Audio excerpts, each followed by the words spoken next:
welcome back to the Nations Cup, where we are getting closer and closer to the grand finals.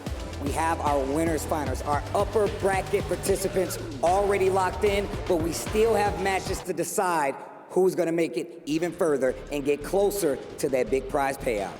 ورجعنا لكم مرة ثانية أعزائنا المشاهدين أعزائنا الحضور عن المباريات الحالية اللي راح تكون في اللور براكت. الخسران فيها راح يودع المنافسة، والفايز بيبقى عنده فرصة إنه يكمل إلى الجراند فاينل. الفرص صارت قليلة وقربنا نعرف الأبطال من راح يشيل الكأس برضو معنا، فكلنا متحمسين على المباريات الحالية. فنبدأ المباراة الحالية ونبدأ نرحب معنا بالفرق الحين.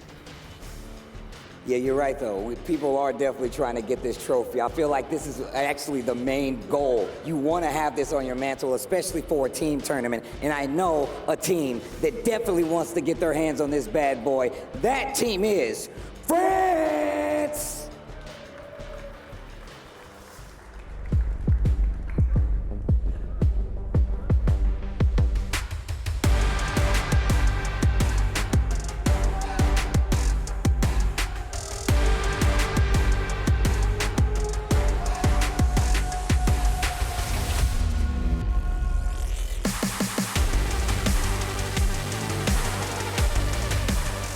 France has one of the strongest teams out there, especially with Jod.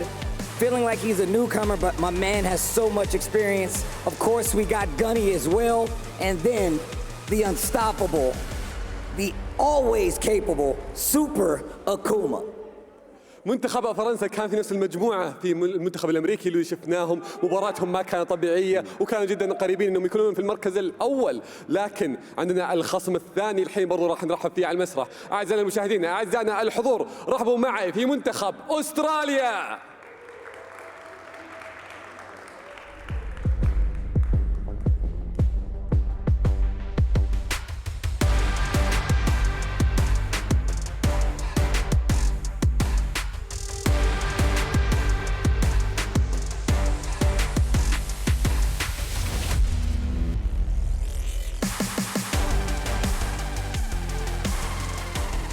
Australia, I feel like a lot of people kind of counted these guys out, but they have fought so hard to stay alive in this bracket, and they have done so just like this. But they're going to have to take out France if they really trying to get closer to this trophy, to the pride, and being crowned the strongest region in Tekken 7 in the world. ضغط المباراة هذه ما راح تكون طبيعية، الخسران بينهم راح يودع المنافسة، كلهم عندهم الفرص انهم يكملون برضو معنا الى الجراند فاينل. المباراة هذه راح تكون جدا ممتعة زي ما شفنا المباريات الماضية اللي كانت معنا، وقربنا نعرف منهم الابطال العالم للعبة تكن 7. Players, you can take your positions, you can get ready to play. I'm going to ask the crowd here a very, very important question. If you guys would like France to take it, make some noise! What about Australia? If they think they're gonna take it, make some noise! I like that support out there. I like that support out there.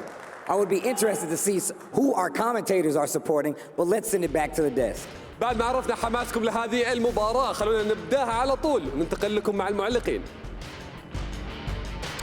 Thank you, Steve. Ladies and gentlemen, we've moved from the analysis desk to the commentary booth.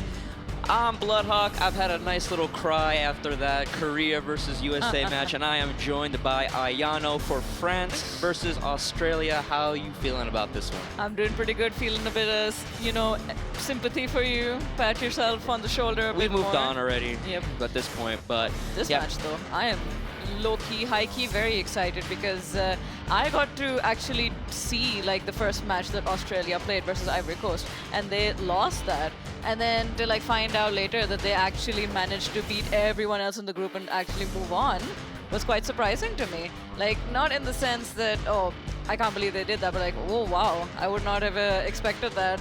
They just unanimously win after that. I'm really eager to see this match now. And I have a lot of love for Team France because I have a lot of admiration for Super Akuma, I have a lot of admiration for Jod. So My heart's kind of leaning towards France at the end of the day. I just kind of have to. But looking forward to see how Australia does it. I mean, both these teams kind of got to the lower bracket in the same way, right? They both had kind of disappointing performances on the main stage and then proceeded to make the adjustments and clean up on the secondary stream, right? You're right. Australia dropping their game to Ivory Coast, arguably the one of the lower teams in their group, even though I thought they would make it to bracket stage, and then proceeding to beat the arguably stronger people in their group with Thailand and the Philippines, right? So, and then France also making the adjustments. You know, I hope Gunny has solved his controller issues for today. Yeah. But both these teams, disappointing first losses, cleaning it up and coming to the lower bracket.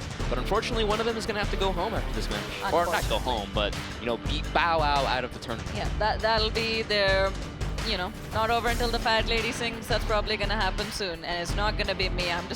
I got to say it in advance. Sorry for whoever is disappointed. But yeah, selector match going forward. It looks like they want to go with Yagami versus Jod for the selector match. So Yagami having a bunch of characters under his belt. Kunimitsu, Steve Fox, Katarina. Missing Fang? one. Elisa, I think, might be the last one. I don't know about Elisa, but I heard about the Fang at least. Oh, there's also, you're probably right with the Fang. Jod, I've really only seen the Nina out of him. Tried and true, that's what got him the TWT finals. Had an amazing performance there. Beat Anakin when they played USA on the main stage after losing in the selector match. So we'll see how this goes. Alright, so safe to say we can. Ooh! First the 2 rounds, Anna. You know, 1 game. I like it. Oh my god, I am 1 so game, sorry. Anna. I'm so sorry. I love both of these characters so much. I love seeing like this lore match happening as well. I've been hearing that a lot of you. Honestly, give me a character you don't like in this game. Off the top of your head. Fang? Fang, Akuma, Marduk. I mean, I Understandable. Heihachi. We're getting into the side selector. If you guys are just joining us, first round determines the sides for games 1 and 3 for the winning team. Whoever wins the game, the cold game, the loser has to reveal their first player. Yeah. Oh, the counter. Ooh, breaks the follow-up though. Very crucial match, but let me just say, Anna Williams, she could take both rounds in her sleep if she wanted to. Very explosive character. 1 game Anna is so scary. You only have 2 rounds to guess, right? Good luck with that. But if anyone can do it, it's Jod. Infinite Azure. Ooh, gets the Assassin Dagger flow, but sweeps the leg. Did he kill here? No. Nah, I doubt it, but okay, definitely. Or not? Ooh, stay ducking. Beautiful punish first round. Team at France gets to choose their sides. Right, beautiful. Interesting of Yagami to go for like the max damage because, you know, as an Anna player, you can choose to just do the down back 1 and then go for like another Oxy set. That would have been a good way to close out the round, but I guess he didn't believe. Ooh, big shut up, running Blom Bomb, finishes the string. Jod running away with this. Wipe the floor, shut up one more time, and nice. Handles the second round. Quick 2 rounds for Jod here. All right, Team France in a good spot. They get to choose their sides for games 1 and 3, and they force Team Australia to show their first player first for the entry match. And not a single wine opener was found. I am sad. I mean, didn't really get a chance to, right? I feel like, honestly, you know, like 1 game Anna really scary, but I think like wine opener is one of those like long set kind of things. You have to build the timing, you have to build the habits and stuff. So really 1 game Anna, you should be just dash up, ducking, trying to full crouch low somebody. Of course. But the sweep is, of course, the mainstream Anna low. They're putting up Weet-Fix first. It's the Lydia specialist. But I will die on the wine opener kill. But yeah, Weet-Fix going up first. Weet-Fix had a very impressive performance on the main stage. Yeah, that I definitely remember. Yeah, he had an impressive comeback victory against Akon's Lei. We'll see what he does here. I mean, do we put Gunny up against Lydia, Judd? You always assume Super Akuma's in the boss slot, right? Of course. So. I mean, I feel like Jod honestly could fit in for the boss position as well. It depends how they're feeling that day. But if I were Team France, I would probably want to send Jod over instead, to be honest. I think he'll probably eat this up for breakfast. Something about like the Nina-Lydia matchup, I feel like it just I think Jaw's got it handled somehow. I'll trust you. I've only really seen the matchup happen when Lydia was closer to release, a way stronger character. So The times have changed. Yeah, this version of Lydia, I honestly, you know, like I feel like a lot of people just kind of drop the character immediately. So seeing Weet-Fix stick with it is really interesting to me. Yep. I definitely appreciate that. Like, even if it is a bit of late game character loyalty, I really do like that there are people who are still trying to make Lydia work despite a lot of the changes that have been made to her. Yeah. Some necessary, some a bit overkill, honestly. But it is nice to see like Lydia on the screen, especially because she's like one of those characters whose design like actually really resonated with a lot of people in the fandom. So it's nice that they're getting their representation right now. Yeah. So you were correct. They're bringing up Jod to deal with Weet-Fix. I think that's a correct decision, honestly, because when this is my analysis. Feel free to, you know, disagree with me or like prove me wrong. But Nina versus Lydia, it feels like that sort of anything you can do, I can do better. I feel like Lydia as a character is also like very sticky, very in your face with like the hard buttons, the forward 2 and the down forward 2 and all of that. And I feel like at this point in the game right now, at this stage where both of these characters are, I think Nina just does that better. I mean, Nina has the high Sheeta step and stuff to get away better. Like, if they had put Gunny up in this slot instead, it would be way harder for the Jack to get away with simple movement. No, definitely. I mean, a lot of Lydia, like, Lydia's biggest strength that hasn't been touched, really, is that a lot of her moves and stuff have recover really quickly, so it's actually pretty hard to whiff punish this character, That's even if you're true. expecting what moves to come out. But we're going into the first game here on Mishima Dojo. That's a very good point that you make. You have to be on point with it. But like, if you just suffocate Weet-Fix with your down forward ones, with your sidestep ones, with your Hayashita step, then you don't even need to worry about whiff recovery, now do you? Oh, already showing the Hayashita step on the hitbox. Yeah, 2 hitbox users in France, man. Oh, the up back one. Very nice. All right, this won't take to the wall, but it'll be very close. Yeah. Didn't get quite the right angle to get the spike go key, but punch on the floor. A 4-4. All right.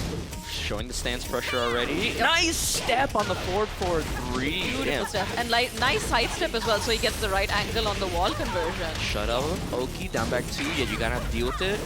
Ooh, beautiful backstep. Challenge. He challenged preemptively. For me, playing against Lydia when she was stronger, it was always like, block the rage drive, just focus all your energy on to see if she's gonna double stance switch, because then you can jab her out of it. Yeah, the double stance step.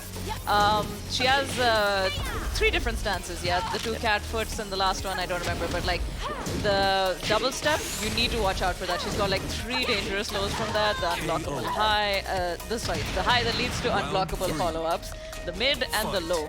So it's very important that you stuff her out, because you let Lydia get away with that, then she's just getting free damage right You there. see the cams of Team France in Australia. Serious looks on Australia. France had a couple of smiles there for a second. Oh, but the counter hit from Weet-Fix. Gonna get the wall here. Do we get a clean wall split? Yes, we do with the back 2. Good conversion. Gonna try to control this wall. Yeah. Can Jod get away? Just backing up. Interrupted him trying to sweep. Keeping his back flat to the wall. Nice low parry. Oh, but couldn't get a clean wall splat. Counter hits! Sidewall no, sidewall's not a factor here at all. Beautiful point for the Oki. Oh, tried to set up the Betrayer. It didn't really work out. Ooh, shut up. Okay. Kick in the butt. Yep, bad habit. Big fan. Bad habit, actually my favorite Nina move. Yeah, I mean, it's in this game, it's really buff because there's like, it feels like there's almost no recovery time to it. So you duck it, and it's like you still can't get a punish for it. That's why you saw the bad habit whiff completely, and Jod just stuck out the down forward 3 because you're not ready to whiff punish me. Honestly, yeah, like Lydia still has that in her favor. But that being said, Jod kind of went about it the way that I imagined he was going to go about it. Just kind of out-offensed Lydia at her own game, it felt like. Especially in these situations where their back is to the wall. The way you talk about it, it kind of makes me feel like Lydia is like the new version of Nina in a way. Kind of the same play style, kind of just wanting to overwhelm you in the close range. It's just Lydia's got a bunch of special stances on top of it. Yeah, well, I feel like the case with Lydia is that she feels more like a composite character to me, you know? When she came out on release, I feel like I've seen these moves on a lot of other characters. I notice a lot of Jin in her, a lot of Feng, Leo, Julia. Like, I see different things in her. So she does feel like more of a composite character, but like at the end of the day, I feel like even though Nina and Lydia are like different design-wise, their goal is the same, if you catch my drift. Close range characters, yeah, stuff like that. Weet-Fix having a couple of, decent opportunities in the second and third round, but couldn't close it out. Going to Abandoned Temple, bigger stage, more room to work around in. Hopefully, maybe bigger stage, maybe, even though Nina has great wall carry, you don't necessarily get to the wall right away from just one launch at the beginning. A lot more movement opportunities for both players here. We'll have to see how it goes. And we might see an opportunity for Jod to pull out the instant butterfly loops. Alright, game 2, Jod up 1, starting the stance pressure right away. That is such a good low. It's like so safe too. Down back 2. Alright, nice hesitation over here. Yeah. Very crisp movement from both players. Both these guys trying to threaten. Nice punish with the back 1-4. Beautiful. Alright. Ooh! Missed time on the approach, it seems. Now Jod's in the driver's seat. Punish, but challenges right back. And because of the wall, was close enough to follow up with the shut up. 4 rounds in a row right now for Jod. Alright, Jod going in with the micro side steps. Not exactly Hayashida, but somewhere in the middle. Yeah. Right, nice. Weet-Fix being a little hesitant with his buttons. And catch the sidestep too. I was just gonna say it's a good thing he's being hesitant, but he pressed at the wrong time. I think that's what it looked like. Wall bounce, 3 wall splat, so much damage. Running. Alright, nice. Another blonde bomb. Nina's like so good at the wall. I feel like a lot of her kit is primarily designed for just like sticking you close to the wall and just suffocating Counter. you. Very nice on the parry. Stomp on it. Good, okay. Stomp on it again. Grind that healing. Oh my goodness. That was odd. But anyways, alright, we're trying to fish for some more counter hits over here, I see. Going for the forward twos, going for the back twos. Jod 1, round away from a perfect score here. Weet-Fix has to make something work. Oh, interesting. Trying to push towards the wall. Sidestep 1+2 gets blocked. Jod kind of just taking his time. You have to feel pretty confident after 5 rounds in a row, even if he makes mistakes here. Yeah, nice. Whoa. I think Jod's playing this exactly like he needs to play it, honestly. Beautiful. Big exclamation point. Entry match secured. Perfect marks for Jod. Team Australia 1-0 right now. It does feel like Jod played that exactly how he needed to play it, honestly. Like, we already know that he's an exceptional Nina player in the sense that he does a lot of the stuff that only dedicated Nina players are bound to do. But I feel like the way he went about playing the Lydia matchup also entirely good. You notice like not that many whiff punish opportunities for him because Lydia does have like the faster recovery, but his block punishment was on point. Yep. When he blocked something, he made sure to punish it properly. So many back 1-4s. Season 3, Season 4, move edition for Nina. Season 4. Season 4. That's one of the crazy ones to me, man. What was back 2-2 not good enough for y'all? It's like that was the old 12 frame. Now we need the upgrade, but so good, Jod. Really good at punishing right there, stuffing the approach. We saw, I believe, the first round of game 2, the counter hit. Yeah. You see up ones, cashing out, just making the most of every opportunity and not giving Weet-Fix any. Yeah, it felt like Jod also had like a really good timing on Weet-Fix as well. I think probably Weet-Fix, he was doing a good job like not rushing in and playing it a little safe, but I think Jod was just too good at catching his timing at specific points because he was getting free launches, free counter hits with the sidestep 2s, with the QCF 1s like that, like you mentioned. So I think ultimately it was just got outplayed. So now Gunny stepping up for the middle match. Bobby taking the slot for Team Australia, which no surprises means the boss battle will be Super Akuma versus Yagami. I see. Master Raven versus Jack. Odd matchup. I'd say it's not one that I see often, let alone think about often, you know what I mean? But honestly, Master Raven, I know as a character, it's hard for me to think of her having any bad matchups, period. Like, we discussed it earlier when we were on the desk that, like, Jack allegedly has some bad matchups, but he can work around them. I think Master Raven as a character is just so well-rounded. Like, her general game plan can just be, like, whatever you want it to be. Yep. Even though the primary focus is usually space control with Maven. Using, like, the correct moves to create spacing opportunities on whiff, on block, on hit, like that. Yeah, and it's like, like you said, well-rounded character, and I feel like a lot of it is like, how much are you ready for the Master Raven? I feel like that's what Bobby has to figure out in these first couple of rounds. Europe does have a few Ravens. The first one that comes to mind is the Phantom. Of course. They used to have to show him on. Adamo from Europe as well plays the character. So Gunny should have some experience. Oh, definitely. But it's like, Master Raven, Eddie, Lei, these characters like that, every player puts a different spin on it. So it's like, you can't just because you have the character experience doesn't mean you can be super confident that you know everything that somebody like Bobby from halfway around the world to you is going to bring to the table. But Island Paradise Stage 1, Jack versus the Raven. No surprises. First to 2 in the middle match. Let's see what we get. Right. We're going to have to see what kind of Maven that Bobby brings to the corner. Brings to the beach, rather. Yeah. Fight. It's interesting that, like, when we look at this matchup, we're not really talking about, like, oh, how is Maven going to play around the Jack? Yep. We're thinking about how is Jack going to play around the Maven. Yep. She's just like that kind of character. Like, if you don't know how to deal with the gimmicks, that's all you're going to deal with until you force the Raven player to play more honest, to play more solid Tekken. All right, Gunny already looking way better than he did on the main stage yesterday. Hopefully has solved his controller issues, but gets the launch. Bobby does. Gonna use the balcony break right away. Key charge.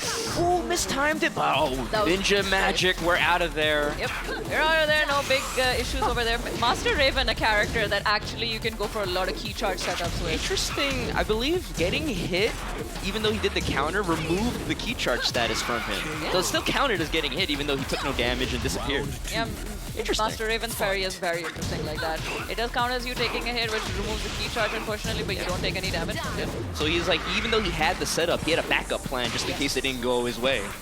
That's why I say, like, characters like Master Raven and I would say like Asuka, they're very good characters. So like key charge setups, they have like multiple options they can go with. Like, not only do they have like specific moves tied to their key charge, but they can also set up like counter hit launches with different moves as well. Yeah, but Bobby looks like trying to hit Gunny with the Master Raven move list right now, see what he knows and what he doesn't, which is not necessarily a bad strategy for game 1. Throw a bunch of stuff at him, see how he responds, and then you make the adjustments for the final game. But goes for the slide, gets the launch with the while standing 1, full combo here. Beautiful punish. Little didn't dash far enough for the final hit, but stuffs out the vampire knee. Gonna get the wall here. Boom, boom, boom, boom. Big damage. Nice. All right, has him at the wall, keeping up the pressure. Not optimal punish, but hey, any punish better than no punish. Gunny maybe gonna try and stay on this life lead. Does baits out the rage drive. Oh, but the 114. Nice block on the quicksand. Gunny seems on point with like the low sweeps at least. Like, he seems to have the timing down on blocking those at least. Yeah. But lost those first 2 rounds really. So damn, the DF2 from Raven just going under the jack jab. All right, interesting. Yeah, gets him with the counter hit back turn jab that guarantees the follow-up afterwards. All right. Finishing DF4. Bobby and then immediately finishes the string. All right. Don't worry about that. Nice punish. All right, this looks like Bobby's round to lose though, all things considered. He looks really comfortable still. Gets the wall here. Down back 1 for Oki. Back 2. Ooh, crouches in his face. Fakes out the down back 1 instead while standing 4. Yeah, I might have mixed up. Would have mixed up the wake-up situations, honestly, if I were him. But oops, was too slow with the punish. Xanax works this time. Nice block. Ooh, he's very on point with the low blocks. But he gets floated. All right, gets to the wall as well. Yeah, Master Raven as a character, she may get a lot of wall damage, but her wall pressure arguably is not as dangerous. Jackhammer, planting some seeds. Wait for them to get up. Interesting. Doesn't want to risk like his OP option missing. Ooh, and the sit-out pile driver takes it. First throw of the game. Damn, Gunny won that, and he seems stressed out still. I wonder if his pad's still giving him trouble. I don't know. That was a very stressful match. Oh no, but he's got smiles now. Yeah. It's like... That's good, that's good. No technical issues whatsoever, but I don't blame him for being stressed one bit because it looked like Bobby had that match in the bag, you know? He was very dominant in like the first 2 rounds, but like Gunny made a very good and like technical comeback there. I think especially with like all of the low blocks, those all definitely added up as well. Yeah. He was correct with the punishes, and he made sure to capitalize on the combo damage here as well. Yeah, I just felt like, you know, the game plan here from both these guys were just Bobby trying to smother the Jack, you know, and Gunny really trying to play that defensive Jack style. Run away, keep the spacing, keep the Jack, and just wait for his opportunities to counter. And, you know, part of being, when you're the aggressor, when you're the first to act, that gives your opponent the chance to react. And, you know, being defensive is harder than being offensive, but if you believe in your defense, you can get the win out. I feel like defense wins championships. Oh, definitely. It is a lot more easier to perfect your offense, I would say, with most characters than it is to perfect your defense. Because offense, you need to know your character. Defense, you need to know your character and the other character. We're going right back into it. Rematch. Ooh, trade on the forward two. Give The the big booch. rocket kick. Okay, we saw 2 forward twos back to back. Gunny maybe starting to use the forward two. Again, another one. Just Bobby wants to be super aggro. That's a great choice. Wow, the jumping two. Interesting, you don't see that often, but I think the use of forward two is probably a good idea, so long as the quicksand doesn't start coming into play again. Yeah, and the sidestep two there, trying to throw out buttons now to get Bobby on the incoming, but the rage drive coming out. One round for Bobby. Well played from Bobby. A bit of an unfortunate missed opportunity for Gunny, but nice. This is going to take the ball easy, surely. Nice. All right, what's the damage? Down. Oh, okay. Oh, yeah, it's big body combo. Nice. He knows, he knows. Threatening with the 1-1. Gunny in the corner, trying to fight his way out with the power crush. Yeah, a lot more, like, options to get Raven off of him. Just Gunny opting the brawl right now. He's like, oh, you want to fight? I'll fight. That's good, that's good. Like, you don't want to hesitate too much against Maven, especially when you're at the wall. And then there's a break right there. Nah, just push with your offense. You got to push back away from the wall. Ooh, the 1+2 throw, snap the neck of the robot. I don't know how that works out, but He's not double jointed. That's how it works out. All right, ooh, nice. Makes the wild standing forward with. That's good. I really like these little counter adjustments from Gunny. Like, he spent the first game trying to figure out Bobby, and now he's willing to make these big defensive reads against them, and they're paying off. Yeah, it's definitely a lot of micro decisions. I think that are just like slowly adding up. And another forward two, trying to stuff him out. Nice. Right with the mix-up. Was trying to do the snake dash. He messed up the Corsic 4-3+4, but still manages to save around there, and that could have been disastrous. Maven's snake dash can be very, very terrifying. He was probably expecting the quicksand and got hit by the wild standing one instead. Yeah, using the snake dash to go under the jack jab too, and the forward two and stuff like that. Maybe we're gonna start seeing a defensive down forward two out of Gunny first, but gets swapped out. Actually, I don't know what the combo is for Raven on big bodies. You know, neither do I. Jackhammer. Finishes the string. These guys are swinging. Okay, this should hurt, but I don't think it's gonna reach the wall. Yeah, he's gonna have to go for Slide works out this time. All right. Kill? This is not gonna kill. This is not gonna kill. Give yourself time to think, though. You put yourself into a potentially a one-hit scenario. Mission complete. If I were Bobby, I would just back away, honestly. No, you're not Bobby.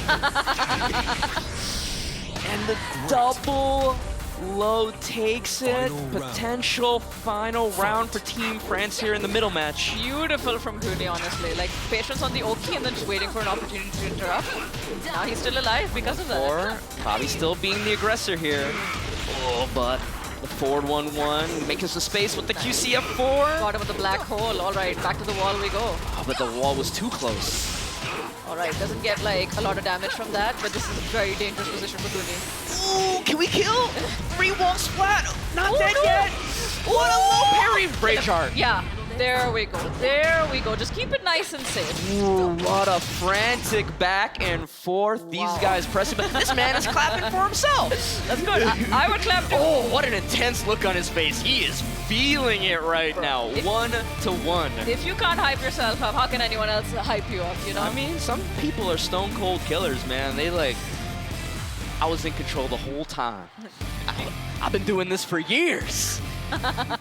Now we've got the laughs. Like, he was probably, the other two are probably back there like, bro, what are you doing? It's like, the synchronized laughs, I respect it, I dig it. All right, well, that was very, very clutch decision making from Australia right there. From, I'm having a brain fart right now. From Bobby. From Bobby. Yeah, the great decision, Bobby. Honestly, this was a very tight set. Very tight match.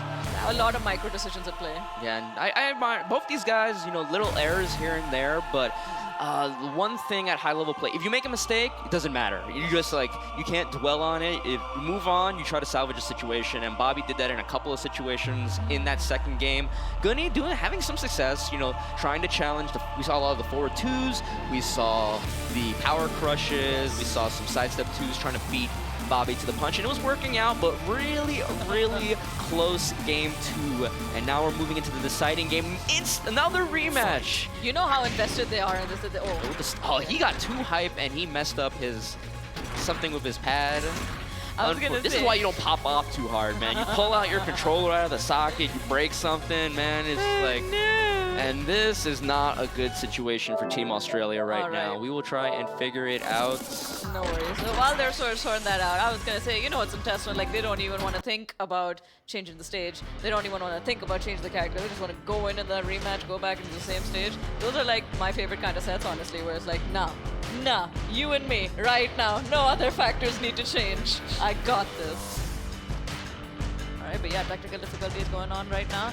In the meantime, I noticed that like Team France was also just kind of all smiles when Gunny lost his match there. I guess they were also just like... I mean, it's realized it came down to a low parry at the very end. Obviously, I think a lot of people, they kind of, when they lose a close match, they kind of hyper-fixate on the very last thing that happened. They're like, oh man, why did I go low there? If you're in a close match set like that, there are lots of other, you know, decisions that led up to that point, and it's more important to look at those. Definitely. So it's like, oh, I made some mistakes here and there, but I think overall, Gunny and Team France feel like they were on the right track and they had the right idea in that second game. Just like a few things didn't go your way.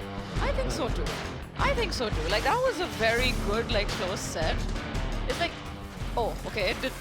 I guess they were playing the set while we weren't. Okay. Interesting. I don't know. Yeah, we. All right. I can only assume that Bobby had to give up the first round and maybe they played out the second round, but I'm not too sure. But they are playing now. All right. Well, set point for Gunny then.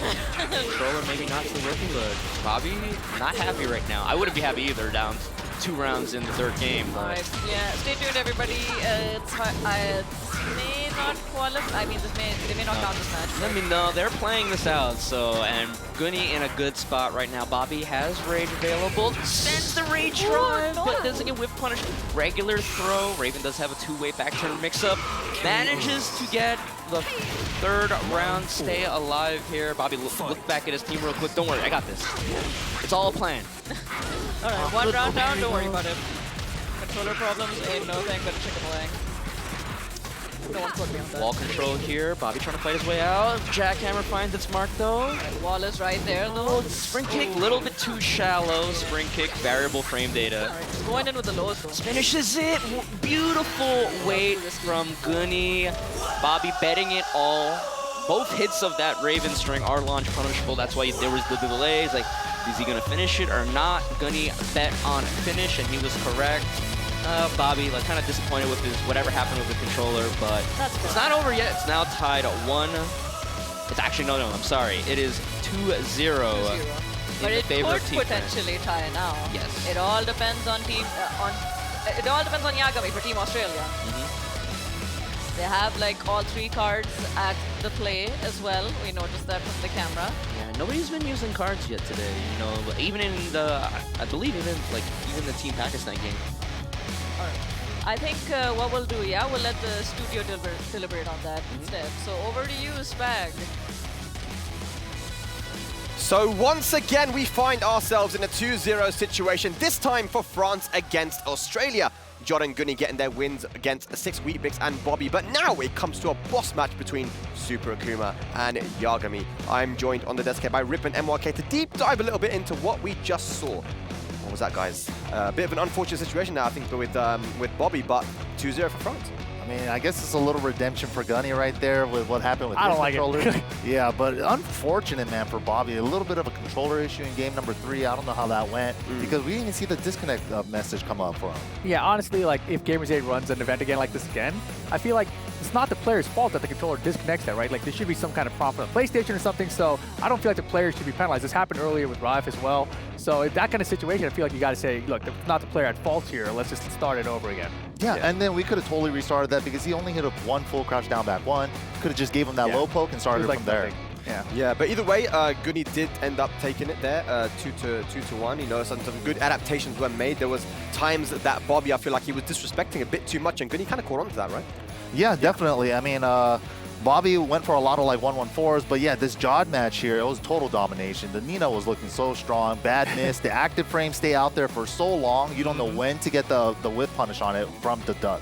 Yeah, and Jod was just looking clean the whole way through, right? 6 Weet-Fix played very well with his Lydia, but just Jod doing Jod things, man. His Nina's been on point for so long now, and here we go now to the other match we just saw with Gunny. And Gunny, you know, he played very well. He had to make a couple of comebacks there. He was behind the first game, 2 rounds to 0, right? Yeah, turned everything around, found the throw at the end. That's what got him on the board for the first game. But then, you know, the controller issue came up, and, you know, the next thing you know, Gunny's up 2 rounds, and we got back to it, and next thing you know, it's over. And this wall combo right here, he actually had a huge green resplat, but he miscalculated the wall combo damage, went for the hug into the 2. He could have just went for the standard wall combo or the Rage Art, gave Bobby another chance for the game number 3. Yeah, and Bobby clutched up with that low parry to cash in on it, right? To send it to that final game 3. But you know, this pop-off, this might would have messed up the controller. Who knows, right? He was feeling it, like, man. Why you stand up? It's 1-1, bro. It's 1-1. It's the classic saying, right? Don't stand up too early. Standing Don't up pop for? up. Yeah, What are you standing up for? Yeah, over, it's over. But you know, I can understand the hype because of course every match here now within $1 million prize pool, every match here costs so much, man.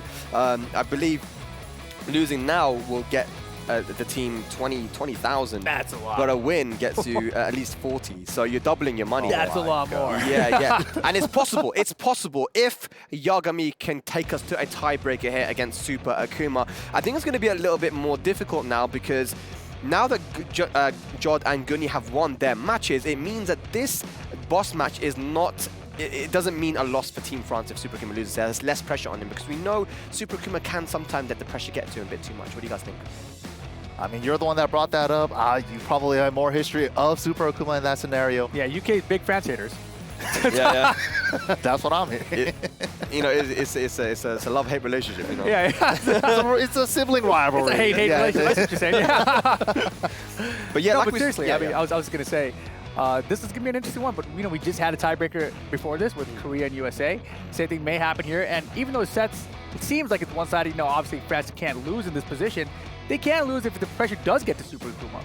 Yeah, I mean, and I wonder how much Akuma experience Australia has, right? Because again, Super Akuma is one of those guys that really uses every single tool that character has to offer, and he has the best execution with the character. He'll be able to deliver the craziest combos at any given tournament. So, you know, I'm wondering what character Yagami is even going to go for here, because we know he's the type of player that is pretty much a Mokujin as well. Yeah. We saw him use the Katarina, we've seen him use Zafina, we've seen him use so many different characters. I mean, people say Kunimitsu and Steve are his main characters, but I mean, we have no idea who he's even going to use. Yeah, he used Anna in the selector match here too, right? So yeah, right. He's all over the place. Maybe he has an answer specifically for Akuma, but we won't know that until the match starts. I think that. What do you think about Steve versus your Steve main yourself? I don't think that matchup's that bad. You know, left weave, very good against Akuma's down 3. Very easily avoid his down 3, so that, yeah, stuff like that as well. Duck 2, you could also blow up his fireballs and stuff like that. And back 1 and standing 2, not bad anti-airs. Yeah, but remember, we have Doug from Paris as well. You know, that Super Akuma played against a lot. And also from Poland, we've got Frizen too. So, I mean, when it comes to the Steve, this guy's very, very used to the matchup. But I'm so excited to see what's going to happen. Let's go over to the stage for Super Akuma versus Yagami boss match. Thank you, Spag. We are back now for the boss match between Team France and Team Australia. Super Akuma versus Yagami. Super Akuma obviously going to bring the Akuma to the match. Yagami, lots of characters. They were talking about some Steve on the analyst desk as a possibility. Yes, they were. Yagami is known for a very good Steve. Katarina. Okay, I'm sorry. Actually, I don't know how this matchup goes. Do you? Here's the thing. I don't know anything about this matchup that makes it like go really in Katarina's favor, because the way Katarina is right now, she's just like really good and strong. But I genuinely don't know like whatever like Akuma specific stuff that she might have. We're gonna learn on the fly here then, I guess. Yagami bringing this out for a reason. He can't have expected anything other than the Akuma. So he believes this is his best bet. We got Forgotten Realm as the first stage. Let's go, Katarina. I'm a big fan, honestly. What do I mean? Super Akuma does have Legacy knowledge against this character. Grelanda from Europe, Of a couple of course. others as well. You know, Fergus playing the character, so Yeah. you will not be unprepared. Yeah. And this character's annoying in season 5. Season 4, 4.5. 4.9. Yeah. So. Like, it's almost quite there. Like, she's gone through, like, a fair amount of changes over the seasons, for sure. I mean, like, the current placement right now is that I would say she's very strong in the right hands. The jab eats the dive kick into the twin pistons launch, breaks the floor right away. What do we get out here? Okay, short Tatsu to keep close. The 444. Really low on life. Yagami needs to make something happen. Rage drive? Yes, there we go. I don't know about, like, using Katarina's Rage Drive raw. Usually not a good idea, but you had to make the attempt. You had to make the attempt. Not a lot of options left. Tried to use the Katarina back 1-1 to maybe get in and or float the even flip. No dice in that first round. Yeah, back one two is so roided in this version, fam. Nice It's punish. such a good move now. But yeah. Alright, keep him out with a down 2 into Fireball right now. Down 3. Oops. Alright, nice punish. I will say, historically, Katarina in this game, you know, can struggle to maybe get in, but once she is in, she is annoying to get off of you. That was a very good float. Katarina definitely is a character that she can be played aggressively and Do you spend it defensively. now? No, No, one more chance? you do not want to do that. That's like the strat with Katarina. If you're in rage, you want to save that for the rage drive. Because then when you add that at the wall, as the wall Well, he had the combo, wall splat, so I thought he was going to use Rage Drive right there, but he did not, but still gets the second round. Full wall carry. Alright, 3, nice. 3, 3, 3. Full Boom. combo. What's the Oki? Simple, nice little parry. Super gonna jump out now. Oh no, Nose fights his way out. that is a very unsafe move over there. I was hoping maybe he'd still stay on the floor or something. Back Nice. 1-2. More of that. Back 1-2 is so roided. Might as well use it. No ducks on the deep. Back to back, down forward 1-1s. No duck in between. Oh, Shakuhatsu. Good gets punish. Oh Oh, no. he's dead if he does this correctly. There was Back like so much delay between the hits. I wasn't even sure if it was a natural combo at that point anymore, but now. Oh, he's alive! Wow, the wall. Oh, Jesus! she's my tall queen, slay! Yeah. So I know why that didn't kill, but I'm still surprised. Everyone kind of forgets, like in the current season, they added a damage penalty to wall splats and balcony breaks. Yep. 5% more scaling when you wall splat and stuff. So and that was just enough to keep Yagami alive there. I love that. That looks so stupid, but it makes so much sense. Down 3, hits the full combo. Gonna get the wall here? Definitely. Yes. Tatsu, reset the situation. You're in the blender. What's the mix-up? Oh no, One punish. punish. Not dead yet though. Nice little parry again. Nice. This won't kill, but this should set up for a very good comeback. Yeah, keeps him close. Oh, but the down 3 kind of has put himself in that 50-50 situation. Good option from Super Akuma. That move is -9 on block, so you're just free to do a FC mix-up afterwards. Yeah, even 2- to even hop kick the down 3. Yeah. Alright, ooh, okay, interesting. Alright, you didn't get hit, okay. Just passing each other on the freeway. On a downtown train. Ooh! Yagami just looking for his one chance. One float, one launch, bring Super Akuma to the wall. Very good float. Alright, this should hurt. Nice, gets the Hunt him. optimal combo. Trying to control the wall here. Ooh, 1-1 fireball, interesting. Still Moha alive, safe. though. Oh, gets the down 3 again. Uses his last bullet. Will this be enough to kill, though? No, he's one more mix-up at least. Doesn't have meter. Forward 3. Jump. Oh my goodness! Oh, what Oh. happened there with hitboxes and hurtboxes? Oh no, he tried to take a chance with the hop kick, but that did not work out He like for him. went underneath the jumping, Yeah. and it was just like the wall, the weird wall angle as well probably had a factor. Unfortunate from Yagami. But the first round in this best of 5 going to Super Akuma. He was quite close, though. You can't say it wasn't close. Yep. There was a lot of good Katarina decisions being made there from Yagami. But I think even though he was like really good with the floats and all of that, I noticed like there were some situations where like I think it was not very optimal with the whiff punishment, for example. Like I know he whiffed a down 4 once. And that was Pixel right here. That was insane. And then love this. down 4 slow-mo. What are you touching, Akuma? You pervert. Oh no! But you see right here, this is where it got weird. Just ended up jumping right over the Katarina, and at that basically crossed her up, and the hop kick going the wrong way. You see, I'm like, come on. They're like, why now? Why are you going in the complete opposite direction there, Yagami? That's lots, like you said, good Katarina decisions, good low parries. Yeah. But even then, Super Akuma undeterred from going for the down 3 fireball. It's not about, you know, you can't stop an Akuma from doing down 3 fireball. All you can do is make them alter the timing, change it up. Of course. So it's never not going to be an option. But going to infinite stage, this is what Joka did against Atif. Yeah, this seems to be the mainstream, like, considered counter for Akuma, that you just pick an infinite stage.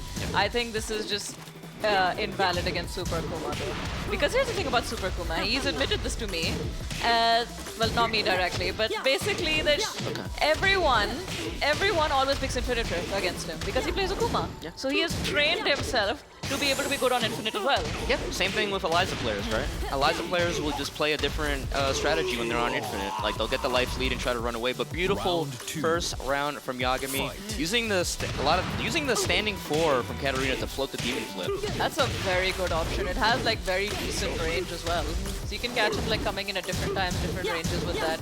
And also relatively safe on whiff too. Fireball has a good 50% life lead. Nice. Super Akuma gonna try and stay on this life lead right now. Alright. Ooh, while standing 2. Alright, what are you gonna do with the soups? Just try cash out? No? Drops combo. This is it. Alright. Yagami. And here's the counterpoint, like when you're Katarina on this infinite, ooh, never mind. I was gonna say, what do you do to make this big life lead if you can't get into the wall? You hit him with counter hit down 2, easy peasy. And now spends the rage. Nice thing about like Katarina is that like she's got like good wall damage, but because of like all of the new moves that she's been given, she's got really good damage like in open stages as well. I don't think it's like the biggest detriment. In fact, I would say like her wall game isn't even really that impressive, so probably taking the walls out would be better. I mean, the counterpoint to that is that her best combo ends up pushing them away, so then you have to get yourself back in if you want to get pressure. That too. Though there is an Oki option as well. You can always choose to end your combos with like down 2, forward 2, so that they're forced to hold back and then deal with low parry on the down 4, you know. Down 4, you want to block it more than low parry it, but we'll take what we can get. Cashes out with the Moha.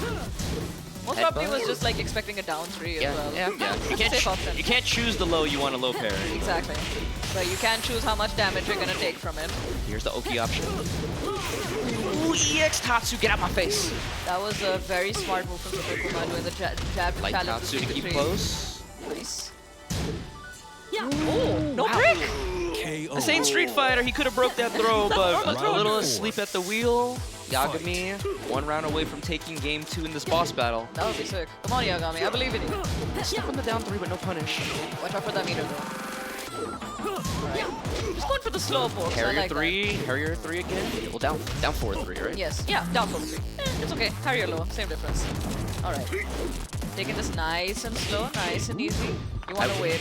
I will say that if you're a Katarina with a big life lead, it's actually really annoying to come in on her as well. If you want to turtle up, especially if she has that. What the hell? He turns around after back turn teleport. What the hell? Very good decision. That is messed up. That is like some specialist Akuma knowledge right there. I respect it. Oh, can we? I don't think we can kill off this, even with the best combo, but we're going to cash out Demon right now. I think maybe you could have killed if you used both bars, but nah, you'd rather just use the rage and then go for a funny mix-up. Even life bars right now. What do we do here? Down 4, final round, game 2. Little pop-off there. Love to see it. Kind of waiting for a potential. We've been waiting for the Katarina down 4-4 to come out to check super much pressure. That I is haven't really seen it yet. That is a good move, but it's not the be-all end-all for like Katarina players. That's like your entryway counter hit. Honestly, now that I think about it, I feel like down 2 is kind of replaced down 4-4 as the counter hit move, right? I would say back 4 is actually like her best counter hit tool in my opinion. Back 4, it's got like more range than like both of those moves technically. It's got follow-up, so you can't really like punish it. Okay.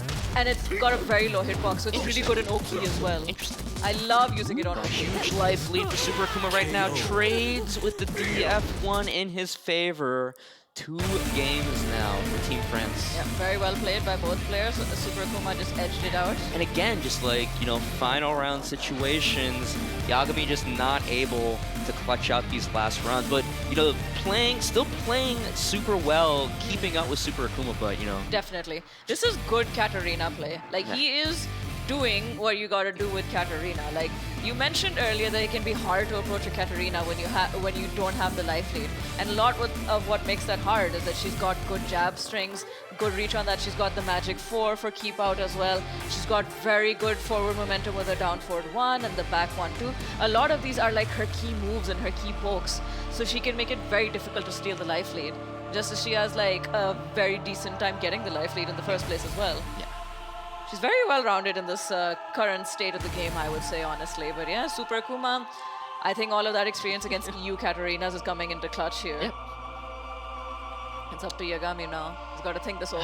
Man, do we go for a character switch? Whatever he sticks with now, he has to stick with for the remainder of the set. Frustration building, you see right there. Understandable. It is very high stakes right now. Yeah, I mean, like, you have to answer the hopes of the rest of your team right now, right? You know, you got to win this set just to force the final round set, and then, you know, somebody on that team has to win it again.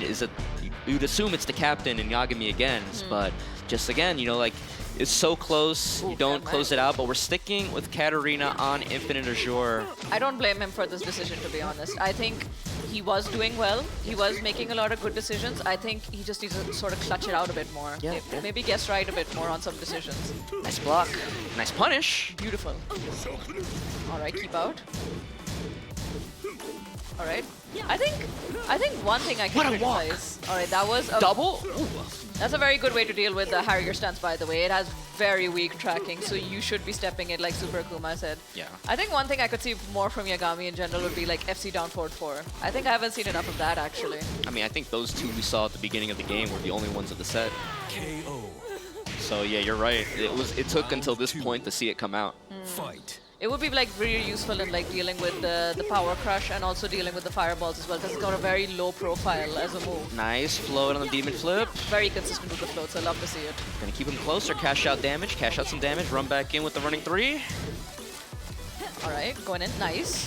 Fishing for some counter hits over here. I think he maybe he's forcing the hand, especially. Nice block, never mind.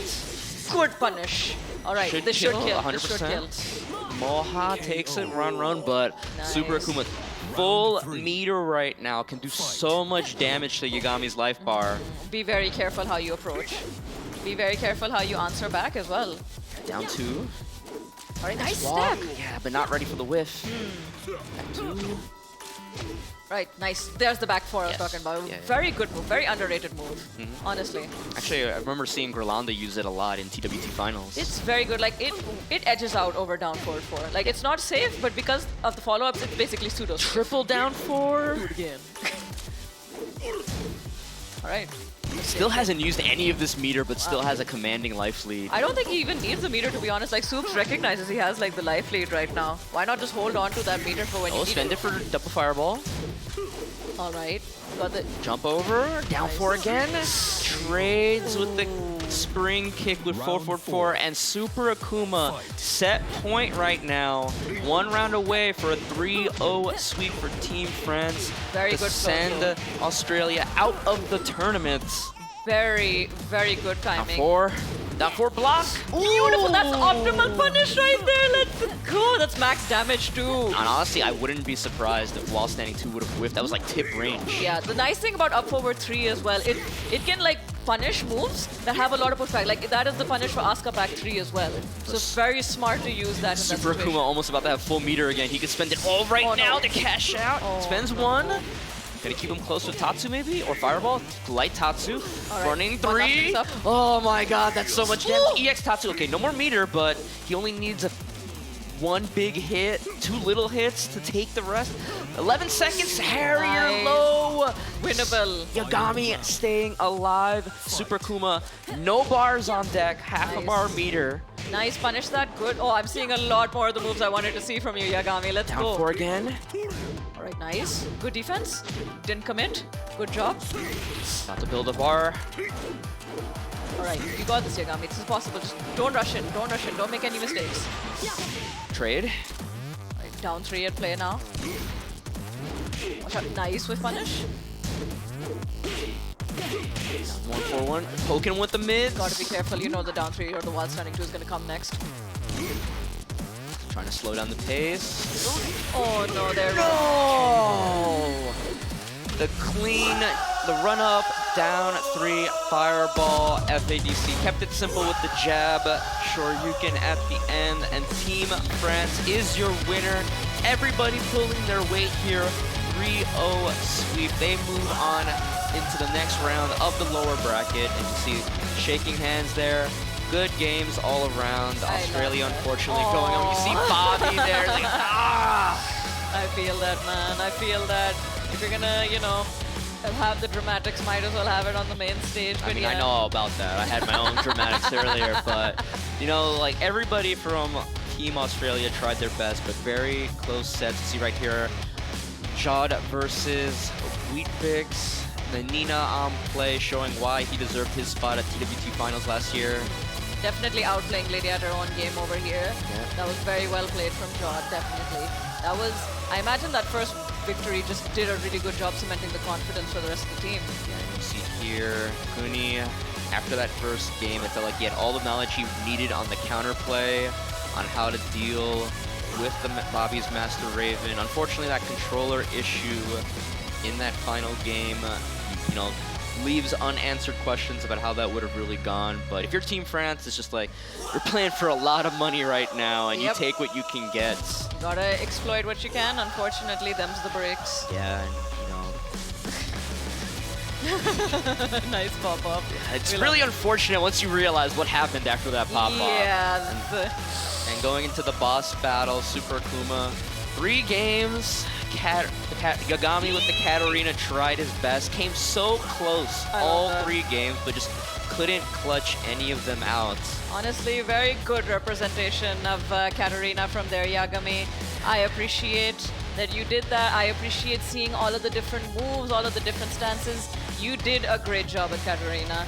But unfortunately, Super Akuma just outplayed, and that's just the way the night is gonna go. Yeah, and we're gonna get an interview with Tasty Steve on the Guys, stage. I'm here with Team France. Can you make some noise for the winners who are advancing into the brackets, getting closer to that trophy and to that big prize payout? I just had a couple of questions because I don't really get to talk to you guys, especially this guy right here. Yo, Jod is a player that I went to Italy for the first time, and he was the guy that I was like, man. And he was like, yo, Steve, I'm gonna be out. He said, Steve, I'm gonna be on a big stage taking names. And here he is doing just that. Can I please get some more noise for Jod? This guy is ridiculous.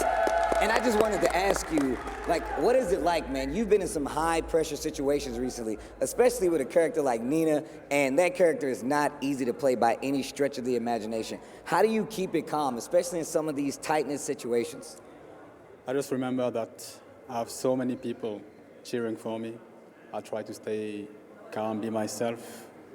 I know I worked hard, and if I'm able to play at my level, I'm confident that I can do this. I keep telling myself, I can do this, and I do it.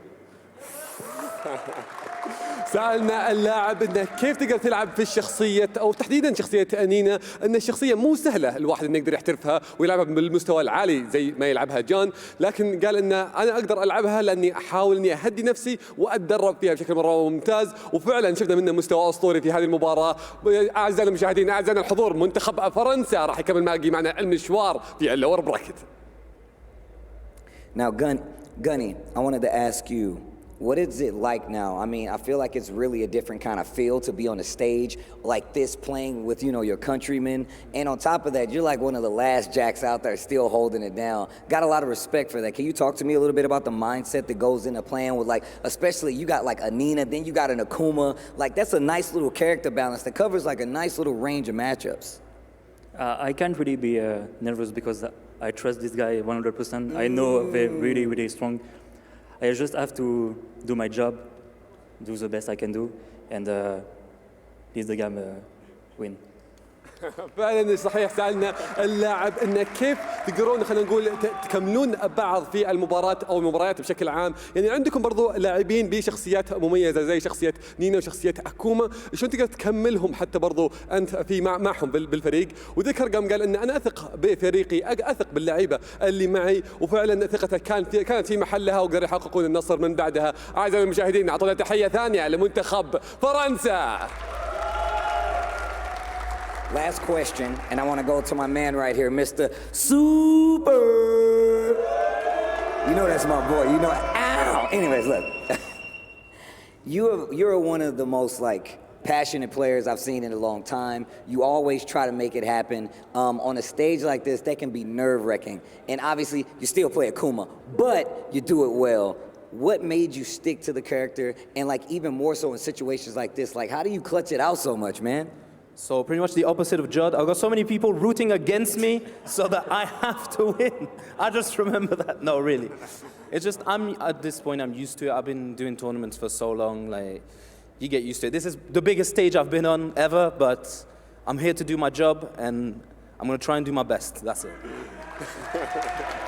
سألنا اللاعب انه كيف تقدر تلعب شخصية اكوما فيها او تشارك حتى برضه في المباراة، وشلون تقدر تلعبها بشكل مرة ممتاز تحت هذا الضغط الكبير. وذكر اللاعب انه اول شيء ليش مستقصدينه، ليش خلينا نقول مركزين عليه بشكل مرة كبير، وقال انه يمدح شوي، لكن من جد انه قدر انه يركز في المباراة، وهذه اكبر مباراة او اكبر بطولة مش قد شارك فيها قبل، ويبغى يقدم كل اللي عنده عشان يقدر يحقق فيها اللقب. وفعلا منتخب فرنسا مكمل معنا باقي المشوار. اعزائي المشاهدين منتخب فرنسا يستاهل تحية أخيرة معنا. Guys, one more time, Team France! We're going to send it to the studio so we can get ready for this next match. والحين أعزائي المشاهدين راح ننتقل إلى الاستوديو التحليلي، وبعدها نرجع لكم في المباراة الأخيرة لليوم. So France take it in a clean sweep against Team Australia and move on in this lower bracket. Australia eliminated from the Tekken 7 Nations Cup in 7th, but a fantastic showing, really showing the strength and potential of the OCE region. So big shout outs. We have Rip and MYK here for our post-match analysis brought to you by SDC. Super impressed with Australia, but the favourites France do take it in the end. Yeah, especially in that last boss match there, Super Akuma just looking super dominant, as he always does. And Yagami, we didn't get to see the Steve out of him. No Steve. Yeah, stuck it out with the Katarina. He really believed in it. Yeah, he believed in it. He was up 2 rounds to 1, I think, the first 2 games, and it looked like, okay, there's potential here at least. And then he kept on having Super Akuma come back against him, so I think that gave him some hope that he could get it done with Katarina. That's why he stuck with it for the final game. But 3-0 Super Akuma, France, very comfortable in that situation, obviously because Jod had won before him, Gunny had won before that, so he wasn't in really a losing situation, so he played very comfortably.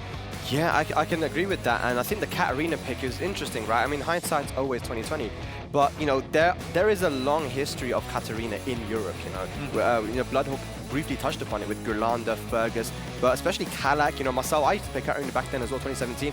So there's always been Katarinas throughout Tekken 7, even in Season 3 when she was really weak. And Super Akuma, very familiar. You know, pretty much every tournament he went to in Europe, he had to play against a Katarina.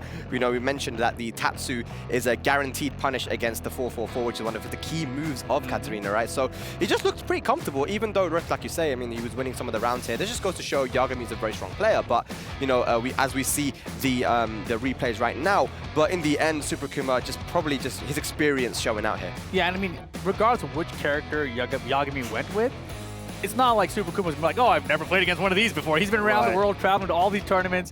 He's been traveling around the world for years for the Tekken World Tour, right? So he has experience against the whole cast at this point. Yeah, 100%. Yeah, there wasn't really that many clear answers that I've seen coming out of Yagami, other than just like while standing 2 into Demon Flip and anti-airs it with the 4. That's pretty much about it that I've seen in the whole set. Yeah, and he could have had an answer with whatever character he chose to go with, right? But again, this is one of these situations. Yagami had a 2-round lead. Super Akuma works his way back in, is able to close out. This might have been a down 4 finish here. Don't down 4 1 trade that time.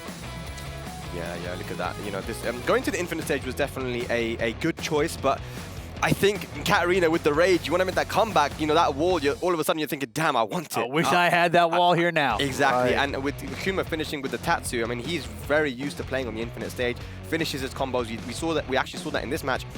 in this game so that he can go for the Okizemi with the running 3, right? And it wasn't dealt with. Yeah, everybody wants to go to an infinite stage against Akuma because you're so scared of down 3, but either way, Super Akuma's still finding those down 3s, and yeah, he's going to be the MVP here. Absolutely. Super Akuma is going to be your MVP, taking that boss match, you know, keeping his nerves about him and getting the job done, moving on in this lower bracket. And I think, again, I have to stress how important it is to have the support of someone like Gunny and Jod. Jod has been super consistent this one as well, man. I mean, he's the guy you send up and say, look, I need you to get a win. And he gets the job done. You know, Jod and Gunny now, you know, no more problems with the controllers, the peripherals, and you know, he looked pretty solid against Bobby as well. So I want to give a big shout out though still to OCE, the Australia scene, and the New Zealand and these guys, because we don't get to see them often, and I know what it feels like. You know, back in the older Tekkens, you know, Europe was kind of in that situation as well, where it's like, man, we have got so many talented players, but people just don't know. And it's like, you know, your boys did really, really well, man. So big shout outs to Australia. Exactly, 7th place. You know, a lot of people kind of counted them out of making it out of the group stage, but they did it. They got in here, 7th place finish. That's fantastic. All right, but our next match is going to be our final match of the day. It's going to be Japan versus the Philippines. I mean, who would have thought this would be a lower bracket match? Guys, what do you think about this one? I know we're going to talk about it later on as well, but I want to quickly get your thoughts on that one. This one is another one of those matches where both teams are 3v3 heavy hitters. So yes, the whole way through it, exactly. And you know, both teams, as you mentioned, heavy hitters all the way, but this could have easily been an upper bracket match as well, right? Like, seeing it down here in the lower bracket, a little bit surprising, but it's going to be a good one, that's for sure. To close out the day on this one, I'm hyped. Yeah, let's see if we can have a look at the brackets as well so we can see where we are right now. But yes, Japan is going to be going up against the Philippines. I cannot wait for that one because, again, the Philippines so exciting for me. As you can see there in the lower bracket, the winner of that match is going to be going up against USA as well. And, of course, as you can see, France going up against the UK, and we'll get to that when we get to that hopefully tomorrow. And there's a lot of history we can talk about there. But, yeah, Japan versus the Philippines, definitely can't wait for that. But, ladies and lads, we're going to go on a short break. And when we return, we're going to be returning to that crazy match, Japan versus the Philippines. See you in a bit.